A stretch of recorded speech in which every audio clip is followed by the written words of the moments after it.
যখন আরবে 360টা মূর্তির পুজো হতো, সেই সমাজ ব্যবস্থার বিরুদ্ধে বিতর্কিত কথা আল্লাহ নবী বললেন। তিনি বললেন কি, কুলু লা ইলাহা ইল্লাল্লাহ মুফলিহুন, তোমরা বলো এক আল্লাহ ছাড়া কোনো উপাস্য নেই। 360টা ঠাকুরের পূজা করা এগুলো ভুল, সম্পূর্ণ তাদের আকীদা বিশ্বাসের বিরোধী কথা। এ ব্যাপারে অনেক তর্ক বিতর্ক আলোচনা পর্যালোচনার পরেও কাফেররা আল্লাহ রসুলের সঙ্গে অ্যাডজাস্ট করতে চেয়েছিল। তারা বলেছিল, মুহাম্মদ তুমি আমাদের মধ্যে ফিতনা তৈরি করো না, বিভেদ তৈরি করো না, আমরা শান্তির সঙ্গে বসবাস করছি, বাস করতে দাও। তুমি যদি একান্তই একটা নতুন ধর্মের কথা বলো, তবু আমরা অ্যাডজাস্ট করতে রাজি আছি। এক কাজ করো, তোমারও মান রক্ষা হবে, আমাদেরও হবে। আমরা সবাই একদিন তোমার আল্লাহর পুজো করব, আর তুমি একদিন আমাদের 360টা ঠাকুরের মূর্তি তৈরি করবে। আল্লাহ রাসূল তাতে সায় দিতে পারেননি, অ্যাডজাস্ট করতে পারেননি। আর অ্যাডজাস্ট করতে না পারার কারণে এত বিশাল ফিতনা হয়েছিল, যা পৃথিবীতে আর কোনো কালেই হয়নি। শুধু এই একটি বিতর্কের কারণে আল্লাহ নবীর জীবনে 80টা ছোট বড় যুদ্ধ হয়েছিল, তাতে হাজার হাজার মানুষ নিহত হয়েছিল, আহত হয়েছিল, এবং সামাজিক বিপর্যয় একটা ঘটে গেছিল। কিন্তু আল্লাহ নবী সাল্লাল্লাহু আলাইহি সাল্লাম শুধু সমাজের বাহ্যিক শান্তির কথা চিন্তা করে তিনি নিজের যেটা আকীদা, নিজের সত্য কথা, ওখান থেকে কিন্তু পিছু হটেননি। ওটা তার ছিল জীবনের একটা সবচেয়ে বড় দায়িত্ব, কর্তব্য। তিনি কর্তব্য পালনের খাতিরে এই নিরর্থক শান্তির কথা চিন্তা করেননি। যাই হোক, তাহলে বুঝে যাচ্ছে সত্যের খাতিরে বিতর্ক এটা সুন্নত, আর সেটা আমরা করেও যাচ্ছি। মাঝে মাঝে দেখবেন আমরা শিরকের বিরুদ্ধেও বলি, বেদাতের বিরুদ্ধেও বলি, কাদিয়ানাদের বিরুদ্ধেও বলি, তাতেও তো ফিতনা তৈরি হয়। সবকে তো আমরা মেনে নিতে পারবো না, উচিত নয়, বলতেই হবে। তো যাই হোক, আমাদের সমাজে বর্তমানে অনেক বিভ্রান্তি। আমরা সকলেই জানি আমাদের মুসলমানদের জীবনের মূল লক্ষ্য হচ্ছে জান্নাতে যাওয়া। জালসা করছি, উদ্দেশ্য একটাই, জান্নাতে যাব। নামাজ পড়ছি, উদ্দেশ্য জান্নাতে যাব। রোজা রাখছি, উদ্দেশ্য জান্নাতে যাব। তাবলীগে যাচ্ছি, মূল উদ্দেশ্য জান্নাতে যাব। জমিয়ত করছি, উদ্দেশ্য জান্নাতে যাব। হজ করছি, উদ্দেশ্য জান্নাতে যাব। সবাই কিন্তু মুখ্য উদ্দেশ্য জান্নাতে যাব। আর সেই জান্নাতের চাবিকাঠি হচ্ছে কি? ঈমান। লা ইলাহা ইল্লাল্লাহ, এই কথার উপরে ঈমান আনা, এটা জান্নাতে যাওয়ার চাবিকাঠি। আর সেই চাবিকাঠির দাঁতটাকে আল্লাহ রাসূল সাল্লাল্লাহু আলাইহি ওয়াসাল্লাম তিনি বলছেন, লা ইউমিনু আহাদুকুম হাত্তা আকুনা আহাব্বা ইলাইহি মিন ওয়ালিদিহি ওয়া ওয়ালাদিহি ওয়ান নাসি আজমাইন। তোমরা ওই জান্নাতে যাওয়ার যে চাবিকাঠি, সেই ঈমান তোমরা হাসিল করতে পারবে না ততক্ষণ যতক্ষণ পর্যন্ত তোমরা আমাকে তোমাদের সন্তান সন্ততি, পিতা মাতা এবং সমস্ত মানুষের চেয়ে ভালোবাসতে না পারবে। তাহলে বোঝা যাচ্ছে আমরা জান্নাতে যেতে গেলেই আমাদেরকে ঈমানদার হতে হবে। আর ঈমানদার হতে গেলে আল্লাহ নবীর সঙ্গে মহব্বত তৈরি করতে হবে, মহব্বত বৃদ্ধি করতে হবে। যার যত মহব্বত বেশি হবে আল্লাহ নবীর সঙ্গে, তার তত ঈমান দৃঢ় হবে, মজবুত হবে, বড় হবে। অতএব আল্লাহ নবীর সঙ্গে মহব্বত যদি আমাদেরকে পয়দা করতে হয়, কি করতে হবে, কিভাবে তার সঙ্গে আমাদের সম্পর্ক বাড়বে, মহব্বত বাড়বে? তাহলে সর্বপ্রথম আমাদেরকে আল্লাহ নবীর আজমত, ফজিলত, গুণাগুণ এগুলো জানতে হবে। একটা মানুষ আর একটা মানুষের ভক্ত হয়ে যায় তখনই যখন তার অনেক কিছু গুণাগুণ, মর্যাদা, কর্মকীর্তি জানতে পারে, অটোমেটিক তার অন্ধভক্ত হয়ে যায়, যাকে আজকাল বলছে ফ্যান। তো আল্লাহ নবীর এইরকম অলৌকিক জিনিস, কীর্তি, ফজিলত, আজমত, মহত্ব কি আছে এটা আমাদেরকে জানতে হবে। ওটা না জানা পর্যন্ত তার প্রতি আমাদের মহব্বত বাড়বে না। আর আল্লাহ নবীর প্রতি মহব্বত বাড়ার জন্য শুধু গুণাগুণ নয়, তার অলৌকিক কীর্তি। অলৌকিক কাকে বলা হয়? পৃথিবীতে দেখবেন দুই রকমের জিনিস আছে, একটা হচ্ছে লৌকিক, একটা হচ্ছে অলৌকিক। লৌকিক যেটা লোকে করতে পারে, মানুষে করতে পারে, সাধারণভাবে অধিকাংশ মানুষ করতে পারে, তাকে বলা হয় লৌকিক, সম্ভব। আর অলৌকিক যেটা কোনো লোক করতে পারে না, কোনো সাধারণ মানুষ করতে পারে না, এটাকে বলে অলৌকিক বা অসম্ভব বা আশ্চর্যজনক কাজ। আর এই অলৌকিক কাজগুলোতে নবীদের মর্যাদা সবচাইতে বেশি বেড়ে গেছে। আর অলৌকিক কাজের দ্বারাতেই মানুষ মুগ্ধ হয়েছে, হতভম্ব হয়েছে, আশ্চর্য হয়েছে আর ঈমান এনেছে। এই জন্য আল্লাহ রাব্বুল ইজ্জত 1,24,000 পয়গম্বর যাদেরকে পাঠিয়েছিলেন, সংখ্যা নির্ধারিত নয়, মোটামুটি বলা হয়, কম হতে পারে বেশি হতে পারে। তো প্রত্যেক নবীকে আল্লাহ এই জন্য অলৌকিক জিনিস, যেটাকে বলা হয় মুজেজা, দিয়ে পাঠিয়েছিলেন। এই মুজেজার দ্বারাতে প্রত্যেক নবী ধর্ম প্রচার করেছেন। মুজেজা মানে অলৌকিক জিনিস। যেমন মুসাকে আল্লাহ যখন নবুয়ত দিলেন, আল্লাহ বললেন ইযহাব ইলা ফিরআউন, তুমি ফেরাউনের কাছে যাও, তাকে ঈমানের দাওয়াত দাও। মুসা বলল, আল্লাহ, ফেরাউন তো একগুঁয়ে লোক, ওকে আমি ঈমানের দাওয়াত দেবো, কিন্তু ও আমাকে বিশ্বাস করতে চাইবে না। তো তুমি আমাকে এমন কোনো প্রমাণ দাও যাতে সে আমাকে নবী বলে মেনে নিতে পারে, ঈমান আনতে পারে। আল্লাহ বলে, মুসা, ওমা তিলকা বিয়ামিনিকা ইয়া মুসা, মুসা তোমার হাতে ওটা কি? কালা হি আসা। তিনি বললেন, এটা আমার লাঠি। আল্লাহ বললেন, ওটা তুমি ফেলে দাও। যেই ফেলে দিলেন, আজ দেখা সাফ হলো। মুসা আতঙ্কিত হলেন। আল্লাহ বললেন, লা তাখাফ, ভয় খেও না, ধরো। সাপের লেজে ধরলেন, লাঠি হয়ে গেল। আল্লাহ বললেন, তোমার একটা ধর্ম প্রচারের বা ফেরাউনকে বোঝানোর জন্য এটা একটা হাতিয়ার। ও যদি তোমাকে নবী বলে বিশ্বাস করতে না চায়, এটা দেখাবে, বলবে এটা সাধারণ মানুষের কর্ম নয়। ওই তোমরা কেউ করো দেখি, তোমরা কেউ পারবে না। আর পারবে না তাই মানে, তার মানেই আমি পাচ্ছি মানে আমি নবী, আমি সাধারণ মানুষ নই, আমি একজন অসাধারণ ব্যক্তি, তোমাকে নবী বলে মেনে নেবে। আর একটা মুজেজা মুসাকে দিয়েছিলেন। মুসা আসলেন ফেরাউনের কাছে গিয়েছিলেন, দাওয়াত দিয়েছিলেন। ফেরাউন যখন এতেরাজ এবং বিতর্ক করলে, বললে তোমার নবীয়তের প্রমাণ দাও, তুমি যে নবী তার প্রমাণকে, উনি সাপের খেলাটা দেখিয়েছিলেন। ফেরাউন অবশ্যই ঈমান আনেনি, বলেছিল তুমি একজন ভালো সাপুড়ে, সাপের খেলা শিখে এসেছ। যাই হোক, সেদিকে আমি যাচ্ছি না। তাহলে বোঝা যাচ্ছে আল্লাহ তাআলা মুসা আলাইহিস সালামকে এই যে একটা অলৌকিক জিনিস, একটা সাপের খেলা শিখিয়ে দিলেন। এটা রোজগার করে খাওয়ার জন্য নয়, সাপের খেলা দেখি পয়সা রোজগার করার জন্য নয়, জীবিকার জন্য নয়, দিন প্রচারের হাতিয়ার হিসাবে। এবং ওই সাপের খেলা দেখে বহু মানুষই মানে নিয়েছিল, মুসাকে নবী বলে মেনে নিয়েছিল। ফেরাউন আনে নাই, সে কথা আলাদা।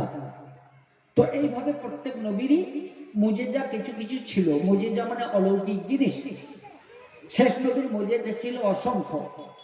সুলাইমান নবীর মুজেজা ছিল তিনি পশু পাখির কথা বুঝতেন, খোলা হাওয়ায় ফরাসে চড়ে উড়ে বেড়াইতে পারতেন। দাউদ নবীর মুজেজা ছিল তিনি পাথরে হাত দিলে গলে লোহা, পানির মতো লোহা হয়ে যেত, লোহার জামা তৈরি করতেন।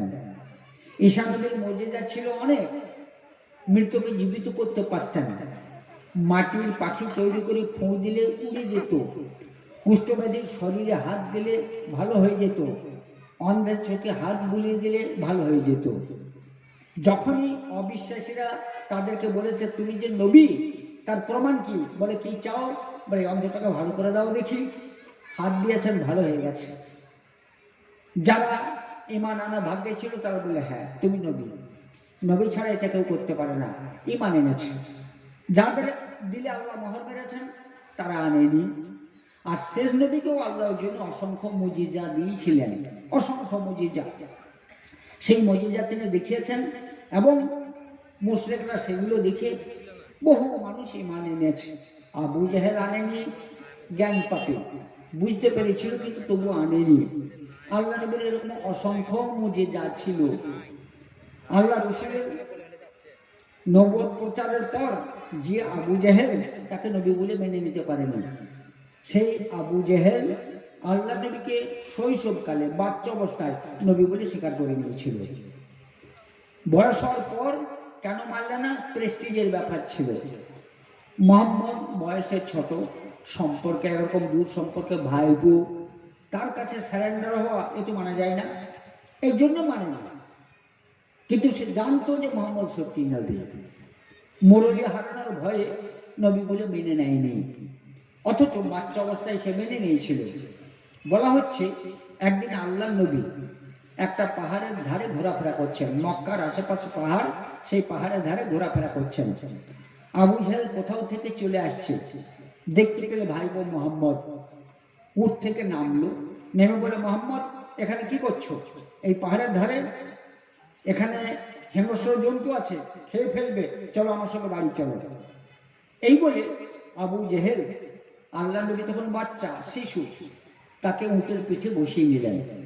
উট ডাকাইলেন, উট কিন্তু এক পাও নড়ল না, শুয়ে গেল। কষাঘাত করতে লাগলো আবু জেহেল, শেষকালে উটের জবান খুলে গেল। উট বললে হে আবু জেহেল, তুমি আমার মুনিব, তুমি আমাকে খেতে দাও, তোমার কথা শুনতে বাধ্য, কিন্তু আজকে শুনতে পাচ্ছি না তোমার বেয়াদবির কারণে। তুমি যাকে আজকে পিছনে বসিয়ে নিয়েছো, এই বাচ্চাটা কিছুদিন পরেই তার আখের নবুয়ত প্রকাশ পাবে।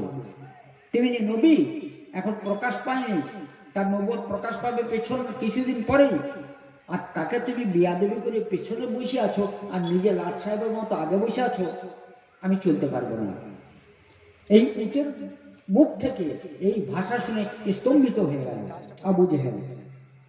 সঙ্গে সঙ্গে মুহাম্মদ সাল্লাল্লাহু আলাইহি ওয়াসাল্লামকে নিজের কোলে বসিয়ে নিলে, আর যেই বসিয়ে নিলে উটকে আর ডাকাইতে হলো না, নিজেই ছুটতে লাগলো। বাড়িতে আসার পর আবু জেহেল এই শিশু মুহাম্মদকে তার বাড়িতে দিলেন, আর বাড়ির লোকদেরকে বললেন শোনো, তোমরা এই বাচ্চাটাকে যত্ন নেবে, এ নবী হবে। তখন থেকেও জানতো এই নবী হবে। পরে মানেনি, ওটা জিদ, হিংসা, জ্ঞান পাপী, জানতো সবই।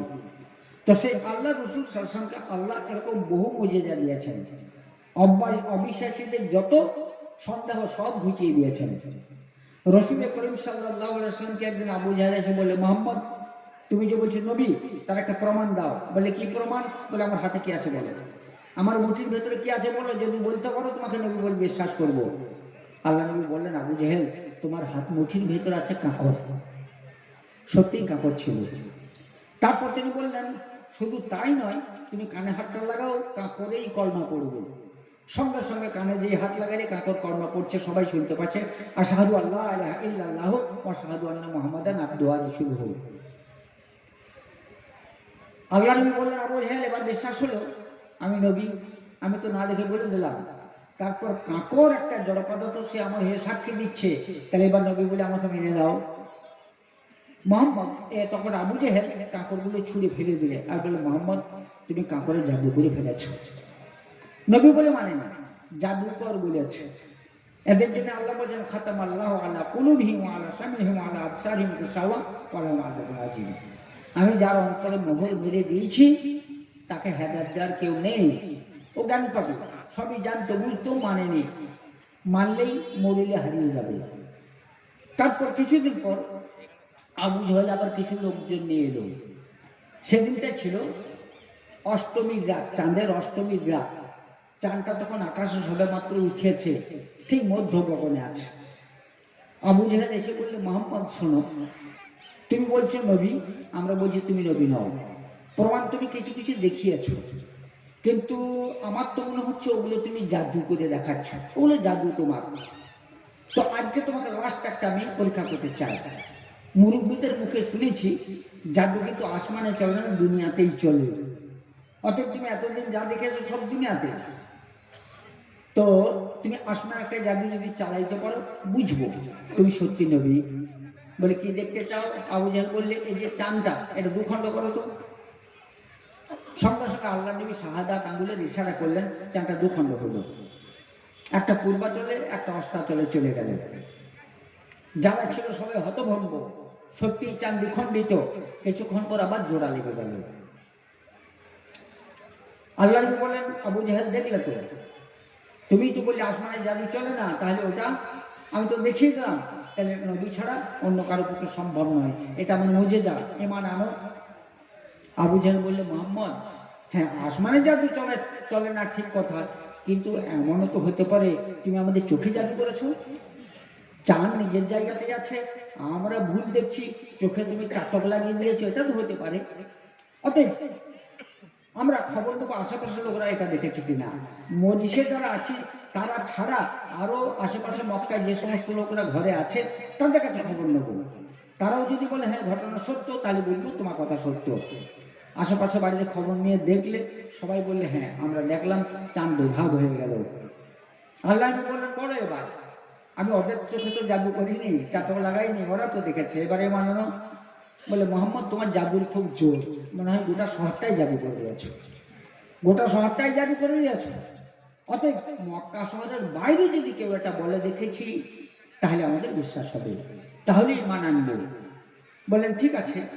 ঘন্টা চারেক পরে একদল লোক তারা সন্দেশে ব্যবসা করতে গেছিল, তারা মক্কা এসে ঢুকলো। তাদেরকে জিজ্ঞেস করা হলো, তোমরা কোন একটা অলৌকিক ঘটনা আজ দেখেছো? বলে হ্যাঁ দেখেছি, চাঁদটা দুখণ্ড হয়ে গেল। বলে তখন তোমরা কোথায় ছিলে? বলে মক্কার বাইরে অনেক দূরে। আল্লাহ নবী বললেন, আবু জাহেল তাহলে বুঝতে পারলে আমি মক্কা শহরটা না হয় জাদু করেছিলাম, এদের চোখে তো জাদু করিনি, এরা তো মক্কার বাইরে ছিল, তাহলে এবার ঈমান আনো। আবু জাহেল বললে, মোহাম্মদ সত্যি তুমি বাপের বেটা। ভাই আবার কি করছে, বেশি বেশি ভালো করতে যেন না, খুব ভালো আছে, আবার খারাপ হলো। তো আল্লাহ নবী বললেন, শোনো ঈমান আনো। আবু জাহেল বলে, মোহাম্মদ তুমি একটা বাপের বেটাই বটো, যেটা কেউ পারেনি সেটা তুমি করলে, আসমানেও জাদু চালিয়ে দিলে, ঈমানও আনেনি।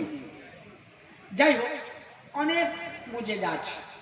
তারপরে অনেকদিন পরে ইয়েমেন থেকে একদল লোক এলো আল্লাহ নবীর কাছে ঈমান আনার জন্য। তারা শুনেছে মোহাম্মদ বলে একজন লোক মক্কায় নবুয়ত দাবি করেছে, তাই ঈমান আনবে আলাদা করে এসেছে। রাস্তাতেই তাদের সঙ্গে দেখা আবু জেহেলের। আবু জেহেল বলে, তোমাদের বাড়ি কোথা? বলে এমেন। বলে যাবে কোথা? বললে এখানে শুনলাম একজন মোহাম্মদ বলে লোক আছে, সে লোক আছে, সে নবুয়তের দাবি করছে, তো যাই হোক আমরা তার কাছে যাব, ঈমান আনবো।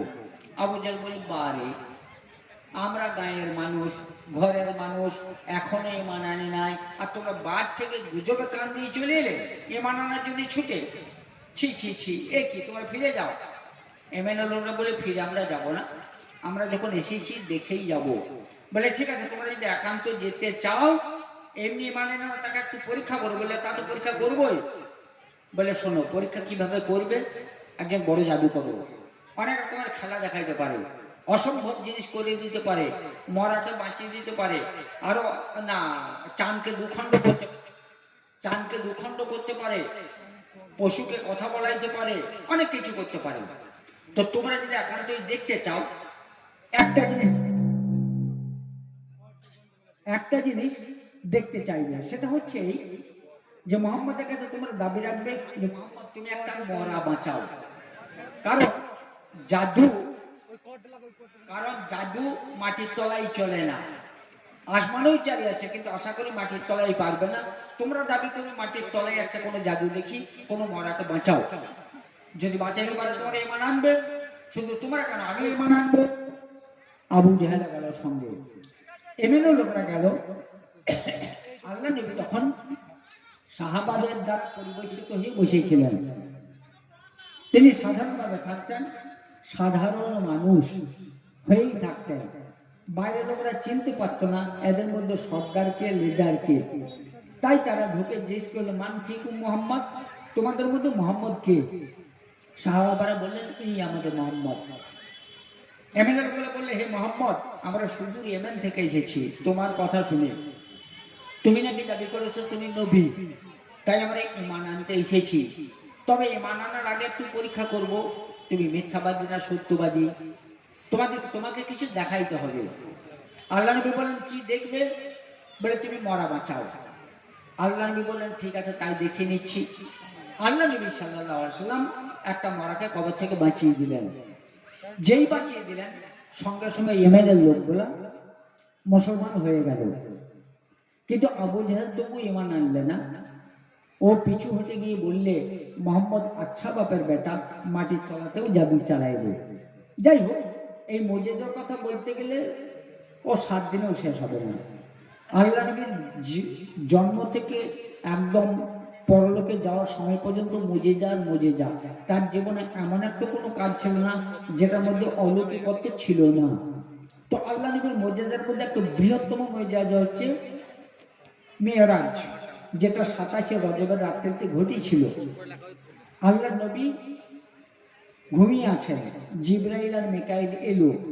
এ সম্পর্কে আল্লাহ বলছেন, সুবহানাল্লাযী আসরা বিআবদিহি লাইলাম মিনাল মাসজিদিল হারামি ইলাল মাসজিদিল আকসা। আল্লাহ বলছেন, সেই আল্লাহর মহিমা যিনি তার বান্দাকে মসজিদে হারাম থেকে নিয়ে মসজিদে আকসা পর্যন্ত পরিভ্রমণ করাইলেন। আল্লাহ নবীর কাছে জিবরাইল আর মিকাইল এসে তাকে ঘুম থেকে তুললেন। অনেক ঘটনা, সেগুলো আমি বলছি না, প্রয়োজনীয় কথাগুলো বলছি। তাকে নিয়ে গেলেন জমজমের কাছে, বুকটা চিরে দিলেন, হাট বা কর্ণটাকে বের করলেন, জমজমের পানি দিয়ে ধুয়ে দিলেন, আবার সংস্থাপন করলেন, জোড়া দিলেন। তারপর বললেন, আমরা এসেছি আল্লাহর পক্ষ থেকে, আল্লাহর সঙ্গে আপনার মোলাকাত হবে, নিতে এসেছি, চলুন 7 আসমানের উপরে যাবেন। বোরাক দাঁড়িয়ে আছে, বাইরে গিয়ে বোরাকে চললেন। বোরাক আল্লাহ নবীকে নিয়ে উড়ে উড়ে যেতে লাগলো, আর জিবরাইল মিকাইল পাশে উড়ে উড়ে যেতে লাগলেন। দীর্ঘক্ষণ যাওয়ার পর আল্লাহ নবী এক জায়গায় দেখলেন একটা পাথর, ওখানে নামলেন, একটু হল্ট করলেন। হল্ট করার পরে তিনি যখন আবার বোরাকের উপরে চড়বেন, পাথর কাঁদতে লাগলো। আল্লাহ নবী বললেন, কেন কাঁদছো?